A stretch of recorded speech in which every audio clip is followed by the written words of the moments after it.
After the cursed descent into the Serpent King's tomb, we had scarcely drawn breath before delving once more into shadow. Guided by a half-burned map uncovered amid the tomb's brittle scrolls, we pressed onward through forgotten corridors to a chamber where the echoes of an elder cult still clung to the stone like dried blood. The hall stood solemn and tall, red pillars rising like ancient sentinels, banded in black marble, and surrounded by walls painted murals in jeweled tones. They depicted white-robed figures kneeling before a colossal, horn-lowered bull of obsidian, eternal in menace, unmoving, yet watchful. While Relev studied the art with his scholarly eye, I discovered a narrow niche hidden behind the bull's shrine. From it, I drew a silver-inlaid bullhorn, humming faintly with something not quite life, nor death. That was when we heard the shriek, high and sharp, like a blade dragged across bone. A creature scuttled along the ceiling's shadowed rim. Thin, slick, and spider-like, it fled before Kalinch could strike. Relev, pale as old wax, murmured a single word, ettercap. The creature led us to a cavern glittering with quartz, the walls alive with 1,000 mirrored shards. When I lifted my torch, the reflected light blinded me instantly. I stumbled. Above us, something moved. No, not something. 3 things. 3 ettercaps clung to the 20-foot ceiling like demons birthed from glass. The fight was madness. The mirrors deceived us, and the ceiling rained death. In the corners, we found 5 man-sized bundles wrapped in thick silk, cocooned prey. One of them still breathed, barely. Inside the dead one's mouth, we uncovered a pearl, its presence inexplicable, revolting. A veil of webbing cloaked everything, floor, ceiling, air. Every step was a battle, each movement resisted by the sticky silk. The place reeked of decay and quiet malice. Worse still, the webs were highly flammable. One misstep, and we'd be torches in the dark. I spotted something glinting 10 feet overhead, a rolled parchment, half ensnared. With care, I retrieved it, a scroll of hold portal. Appropriate. This place begged to remain sealed. From beyond the web wall, faint chittering voices echoed, shrill and inhuman. Something was waiting. Something listening.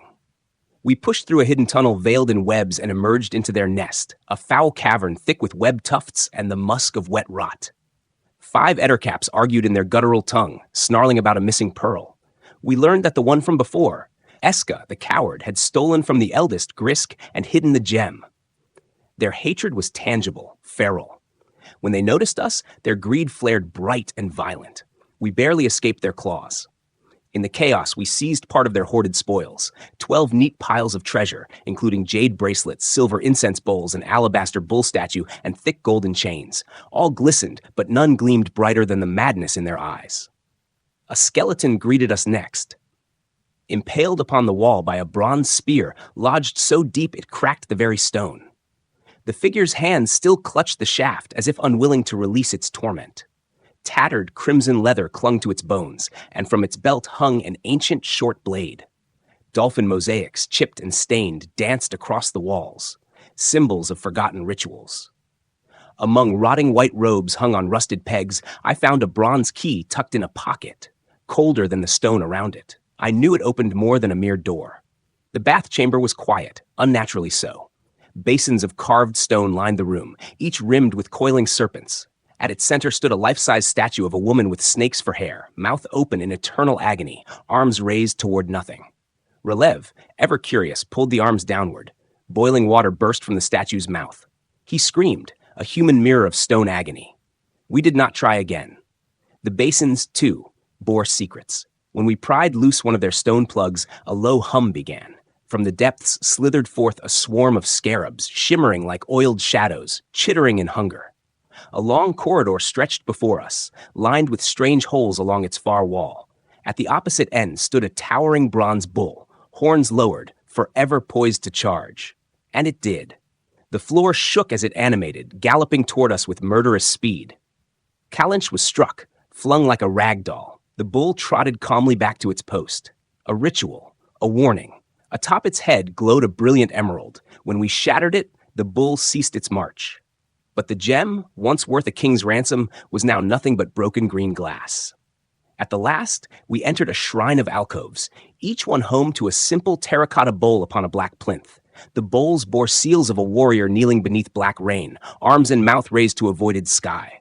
Relev, Mad with desperation, drew his blade across his palm and let his blood fill one of them. The bowl shimmered. He drank and was healed. But the bowl cracked, crumbled, and turned to dust, as though the gods themselves required a price for their mercy.